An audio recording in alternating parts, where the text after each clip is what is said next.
கிறிஸ்துவுக்குள் அன்பான தேவ பிள்ளைகளே, கிறிஸ்துஸ் වහන්සේ තුල ප්‍රේමාන්ත දේව දරුවනි. ஆண்டவராக இயேசுவின் நாமத்தில் உங்களை வாழ்த்துவதில் சந்தோஷம் அடைகிறோம். ස්වාමී යේසුස් වහන්සේගේ නාමයෙන් ඔබ සුවපතුම්. தேவனுடைய வார்த்தைகளில் இருந்து உங்களுக்கு வாழ்த்துதலை சொல்லுகிறோம். දෙවියන් වහන්සේගේ වචනය තුලින් ඔබට සුවපතුම් ගෙනෙනවා. மனிதனுடைய வாழ்த்துக்கள் அழகா இருந்தாலும் அதில் ஜீவன் கிடையாது. මනුෂ්‍යයන්ගේ සුවපතුම් ඒක ලස්සනට තිබෙන්න පුළුවන්, ඒකේ ජීවනයක් නැහැ. ஆனால் தேவனுடைய ஜீவனுள்ள வார்த்தைகளை பேசி அவர்களை வாழ்த்தும் பொழுது அதில் ஜீவன் இருக்கிறது. නමුත් දෙවියන් වහන්සේගේ ජීවමාන වචනයන් තුලින් උන්ට සුවපතක්දී එතන ජීවනයක් තිබෙනවා. நம்ம ஆண்டவரை ஆராதனை செய்வோமா? දෙවියන් වහන්සේ නමස්කාර කරමුද?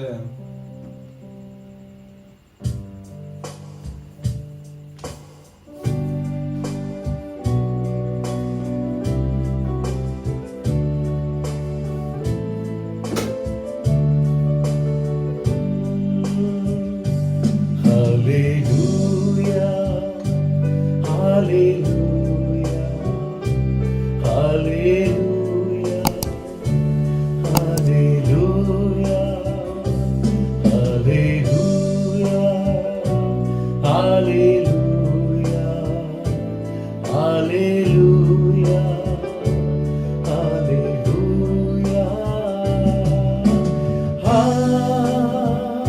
hallelujah.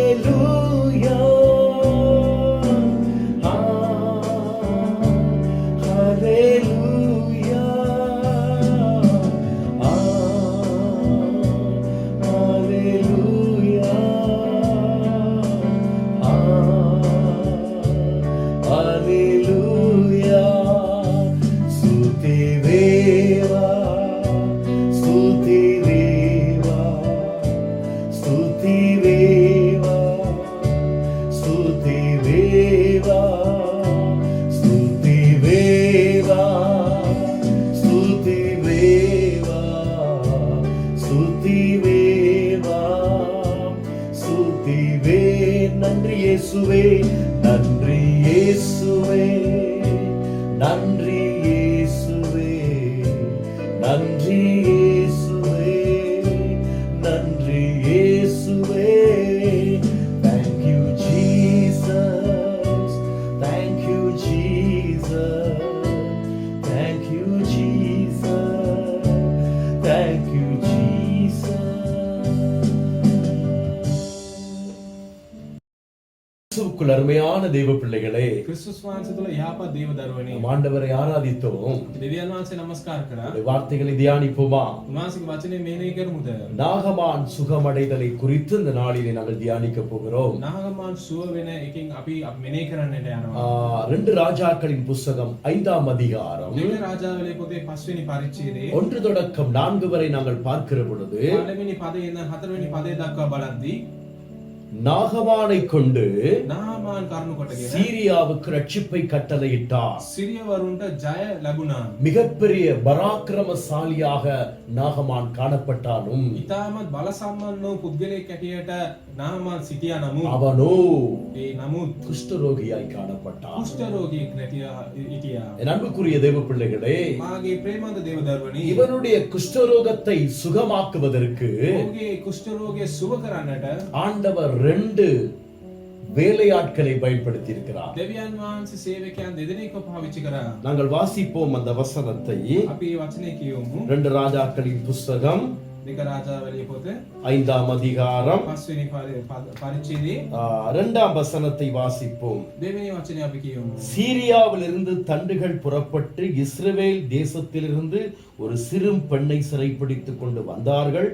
அவள் நாகமானின் மனைவிக்கு பணிவிடை செய்து கொண்டிருந்தாள். සිරියවරුන්ගේ හමුදාව පිටත්ව ගියේය. ඊශ්‍රායල දේශයේ කුඩා කෙල්ලෙක් අල්ලාගෙන ඇවිත් තිබුණේය. ඇය නාමාන්ගේ භාර්යාවට සේවය කළේය. என் அன்புக்குரியவர்களே, මාගේ ප්‍රේමවතෙනි, இஸ்ரவேலிலிருந்து அநேகரை அடிமையாக கொண்டு வந்தார்கள். ඊශ්‍රායලේ නම් බොහෝ අය වහල්ලුන් ඇටියට ගෙනාවා. அதில் ஒரு சிறு பெண்ணை அடிமையாக கொண்டு வந்தார்கள். එතනදී කුඩා කෙල්ලෙක්ව දියණියක්ව ගෙනාවා. இந்த சிறு பெண் வேலை செய்து මේ கொண்டிருந்தாள். කුඩා කෙල්ල සමාජයේ සේවය කරගෙන හිටියා. நாகமானின் மனைவிக்கு சுவிசேஷத்தை அவள் அறிவித்தாள். නාමන්ගේ භාර්යාවට සුභාරංචිය ප්‍රකාශ කරා. என்ன சுவிசேஷம்? මොනවාද සුභාරංචිය? என்ன நற்செய்தி? මොනවාද සුභාරංචිය? தேவனிடத்திலே நீங்கள் போனால் இங்கே ஒரு தீர்க்கதரிசி இருக்கிறார், එතන ප්‍රොපේතවරයෙක් ඉන්නවා. அவரிடத்திலே போனால் ඒ අනාගත වතුරුලන් ගියොත් உங்களுடைய கணவர் சுகமடைவார் என்று சொல்லி அடிமையாய் கொண்டு போகப்பட்ட பெண் பேசினாள். ඔබගේ ස්වාමි පුරුෂයා සුවය ලබා ගන්නවා කියලා ඒ වාල්ලෙක් ඇටේට රැගෙන ගියා වූ ඒ කුඩා කෙල්ල කියනවා. 3ஆம் அதிகாரத்திலே காணப்படுகிறது. ඒ තුන්වෙනි පරිච්ඡේදයක තිබෙනවා. அவள் தன் நாச்சியாரை பார்த்து, ඇය වනාහි ඇගේ ස්වාමි වූ කතා කොට என் ஆண்டவர் சமாரியாவில் இருக்கிற தீர்க்கதரிசனத்தில் போவாரானால் මාගේ ස්වාමියා සමාරියේ අනාගත වක්තුරා ඉදිරියේ පැමිණී සිටියා. நலமாயிருக்கும், ඒ හොඳය. அவர் இவருடைய குஷ்டரோகத்தை நீக்கி விடுவார் என்றார். එවිට ඔහුගේ කුෂ්ඨ රෝගේ සුව කරනවා කියලා කිව්වා. அடிமையாக வேலைக்கு கொண்டு போகப்பட்ட பெண், ඒ වහල්ලෙක් ඇටියට සේවයට රැගෙන ගියා වූ ඒ කුඩා කෙල්ල, சிறும் பெண் ඒ කුඩා කෙල්ල ஆண்டவரை குறித்து பேசுகிறாள். දෙවියන් වහන්සේ ගැන කතා කරනවා. ஐயோ, நான் அடிமையாகத்தானே கொண்டு போகப்பட்டேன். අයියෝ මම වහල්ලෙක් ඇටිනේ මේ අරන් ආවේ. இப்படி ஒரு சூழல் நமக்கு நடந்திருந்தா මේ වගේ වාතාවරණයක් අපිට සිද්ධ වුණා. நாம் எப்படி ஜெபிச்சிருப்போம்? අපි කේල කෙසේද අපි යාඥා කරන්නේ නැත්තේ? ஆண்டவரே, ස්වාමීනි, இந்த இடத்திலிருந்து என்னை வேறு இடத்துக்கு கொண்டு போகும் ஆண்டவரே. මේ ස්ථානයේ ඉඳන් වෙනස් ස්ථානයකට මාව රැගෙන යන්න. தப்பு இல்ல, அது ஓகே.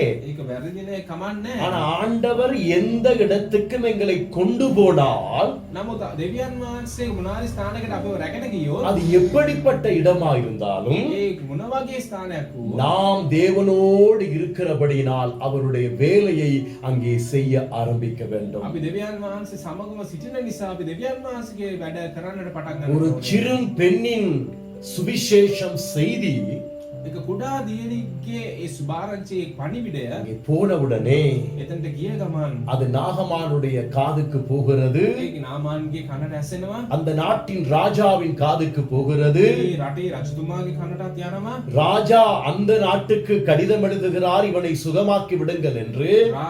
ඒ රජතුමා අනිත් රජතුමාට ලියනවා මෙයාව සුව කරලා ආපසු යවන්න කියලා. இங்கே பலதரப்பட்ட நிகழ்ச்சிகள் நடக்கிறது. මෙතන බොහෝ කර්ම සිද්ධ වෙනවා. அதையெல்லாம் நான் பேசவில்லை. ඒ සෑම දෙයක්ම කතා කරන්නේ. நாகமானின் நோயை சுகமாக்க வேலைக்காரர்களை ஆண்டவர் பயன்படுத்தி இருக்கிறார். ஹல்லேலூயா. නාමාන්ගේ රෝගේ සුව කරන්න දෙවියන් වහන්සේ සේවකයන් පාවිච්චි කරා. அங்கே ரெண்டு ராஜாக்கள் 5ஆம் அதிகாரத்திலே දෙක රාජාවලියේ පොතේ 5 වෙනි පරිච්ඡේදයේ 3ஆம் வசனத்திலே 3 වෙනි පදයේ அடிமையாய் கொண்டு போகப்பட்ட பெண்ணை பயன்படுத்தி அந்த ராஜா, அதாவது அந்த தேசத்துக்கு அவளால் அனுப்பப்படுகிறார். ඒ වහල්ලෙක් ඇටේ රැගෙන ගිය ලැබුවා වූ ඒ කුඩා දියණියව ස්වාමීන් වහන්සේ පාවිච්චි කරමින් ඒ දේශයට ඔවුන් යවනවා. இவர் நினைச்சிட்டு போறாரு, தீர்க்கதரிசி வந்து தொட்டு ஜெபிச்சு சுகமடைவதாகன்னு சொல்ல எதிர்பார்த்துட்டு தான் போனாரு. මොහු බලාපොරොත්තුෙන් ගියේ ඒ අනාගත වතුරුතුමා ඇවිල්ලා අල්ලලා යාඥා කළ සුවය ලබා ගන්නවා කියලා තමයි විශ්වාස කරගෙන ගියේ. ஆண்டவர் அற்புதம் செய்கிறவர், அதிசயங்களை காணப்படுகிறவர். ஒவ்வொரு இடத்திலே அவர் விருப்பத்தை அவர் நிறைவேற்றுவார். දෙවියන් වහන්සේ ආස්කම් කරනවා. දෙවියන් වහන්සේ උන්වහන්සේ එක එක ස්ථානවල උන්වහන්සේ කැමැත්ත තමයි ඉෂ්ට කරන්නේ. இப்படியாக வீட்டுக்கு போறார். මේ ලෙස ගෙදරට යනවා. ஆனா அங்கே போனால் இவர் நினைச்சது நடக்கல. නමුත් එතනට ගියාම මොහු විශ්වාස කරපු දේ එතන සිද්ධ වුණේ அவர் නැහැ. என்ன சொல்றாரு? මොනවාද එතන වෙන්නේ? போயிட்டு நல்லா குளிச்சிட்டு போ, ගිහිල්ලා අර ගඟේ හොඳට නහලා යන්න. ஆற்றங்கரையில் நல்லா குளிச்சிட்டு போ. ඒ ගඟේ හොඳට මේ නහලා යන්න. இவருக்கு ராணுவ படை தலைவனால நல்ல கோபம்.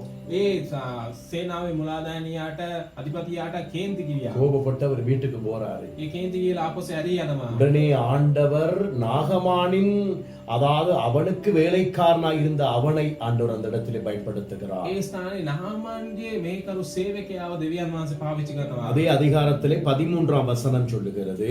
පරිච්ඡේදයේ 13 වෙනි පදයේ කියනවා. அழகாக அவர் எழுதுகிறார் பாருங்கள். ඒ ස්ථාන ලස්සන ලියනවා බලන්න. அவன் ஊழியக்காரன் சமீபத்திலே வந்து அவனை நோக்கி, தகப்பனே, அந்த தீர்க்கதரிசி ஒரு பெரிய காரியத்தை செய்ய உமக்கு சொல்லியிருந்தால் அதை நீர் செய்வீர் அல்லவா?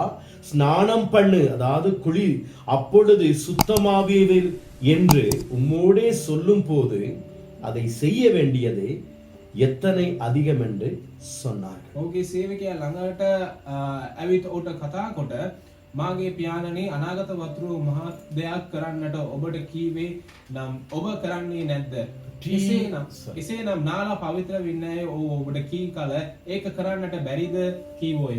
ஆண்டவரால் பயன்படுத்த முடியாத பாத்திரம் உலகத்தில் இல்லை. දෙවියන් වහන්සේට පාවිච්චි කරන්න බැරි වාදනයක් නැහැ. சும்மா சரி அந்த வண்டி ஓட்டிக்கிட்டு வந்தவன் ஆண்டவரே நானும் உங்களோட வர்றேன்னு சொல்லி கோவிச்சிட்டு போயிருந்தா அவருக்கு அற்புதம் நடந்திருக்காரு. ඒ සේවකයා නිකන් හරි අනේ ස්වාමීන් මම ඔබත් එක්කම එන්නම් කියලා මේ පණිවිඩය කියන්නේ නැතුව ගියොත් ඒ කාරණාව සිද්ධ වෙන්නේ නැහැ. சத்தியத்தை யாரெல்லாம் நமக்கு பேசுகிறார்களோ அந்த சத்தியத்துக்கு நாங்கள் கண்டிப்பாக கீழ்ப்படிந்தாக வேண்டும். සත්‍ය කවුද ඔබට කතා කරන්නේ? ඒ සත්‍යතාවයට ඔබ කීකරු වෙන්නට ඕනේ.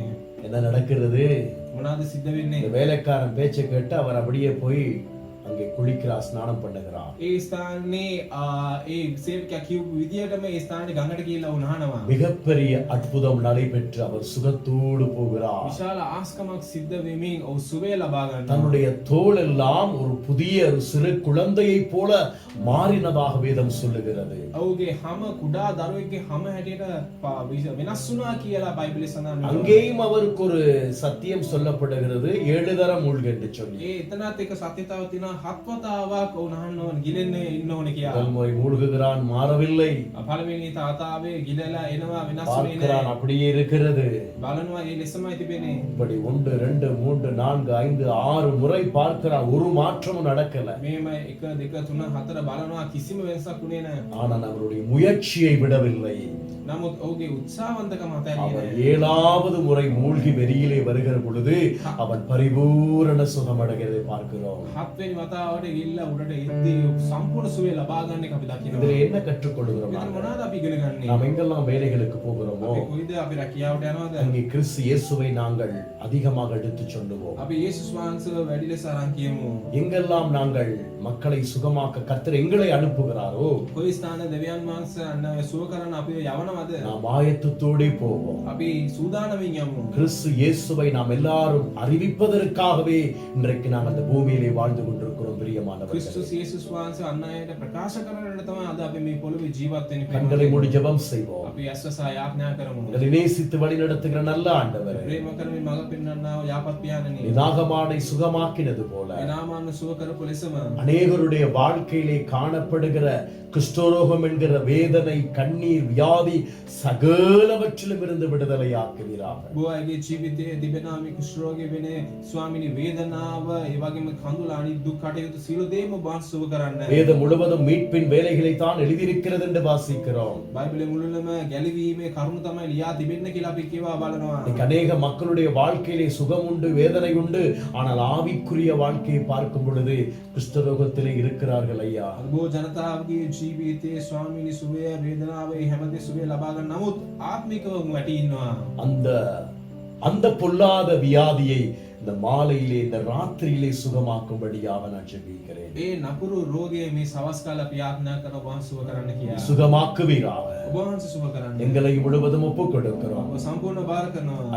அடிமையாக கொண்டு போகப்பட்டாலும், වහල්ලේ කැටියට රැගෙන ගියා නම් தானியேலை அடிமையாக கொண்டு போன பொழுதும் දානියෙල් වහල්ලේ කැටියට රැගෙන ගියා. அவன் ஆண்டவருக்கு உண்மையாக இருந்தபடியினால் දෙවියන් වහන්සේව සැබෑවන්තව ජීවත් වෙන්න නිසා நாட்டுக்கே பிரதமராக அவரை மாற்றினார். ඒ දේශයේම ඉතාමත් ප්‍රධාන අධිකාරියෙක් කැටියට වෙනස් කරා. எந்த சூழ்நிலையிலும் எப்படி கொண்டு போகப்படுகிறோம் என்பது அல்ல முக்கியம். මොන වාතාවරණයේ කෙලෙසද අපි රැගෙන යන ලබන්නේ කියන එක නෙමෙයි වැදගත් කාරණාව. கொண்டு போகப்பட்ட நாம் என்னத்தை செய்கிறோம், யாருக்கு வேலை செய்கிறோம் என்பதுதான் முக்கியம். රැගෙන ගියා වූ අප කාටද වැඩ කරන්නේ, කොහෙලසද වැඩ කරන්න කියන එක තමයි වැදගත්ම කාරණාව. அதை எல்லாரும் செய்ய உதவி செய்யுங்க. සියලු දෙනාම මේ දේ ඉෂ්ට කරන්න උපකාර කරන්න. இயேசுவின் நாமத்தில் ஜெபிக்கிறோம் ஜீவனுள்ள நல்ல பிதாவே. යේසුස් වහන්සේගේ නාමයෙන් යාඥා කරනවා ජීවමාන ව්‍යාපත් පියාණනි. Amen. Amen. God bless you. God bless you. Praise the Lord. Praise the Lord.